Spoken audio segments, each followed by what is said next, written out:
சுபாஷ் சந்திர போஸ் ஜப்பான்ல இருந்தப்போ இந்திய தேசிய ராணுவம் உருவாகி கொண்டிருந்தது. அவரு தன்னுடைய குடும்பத்துக்கு கடைசியா ஒரு லெட்டர் எழுதினாரு. அந்த லெட்டர்ல அவங்க அம்மாவுக்கு இப்படி எழுதினாரு: அம்மா, என் வாழ்க்கைய சுதந்திர இந்தியாவிற்காக அர்ப்பணிக்கிறேன். ஒரே ஒரு ஆசை, என் மரணத்திற்கு பிறகு என் உடலை இந்திய மண்ணில் புதைய விடுங்கள்.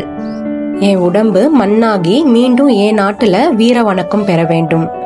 இந்த லெட்டரை படிச்ச நேதாஜியோட அம்மா ரோதனமா உடைந்தாலும் ஒரு வார்த்தை சொன்னாங்க: அவன் என் மகன் இல்ல, இந்திய மகன். இது ஒரு வீரனோட கடைசி ஆசை மட்டும் இல்ல, ஒரு தாயோட இரும்பு மனசையும் வெளிப்படுத்துது.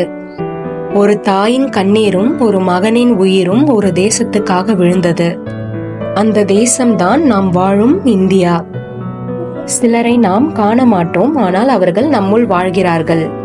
நேதாஜி நம் நெஞ்சில் நீங்கா ஒளியாகவே வாழ்கிறார்.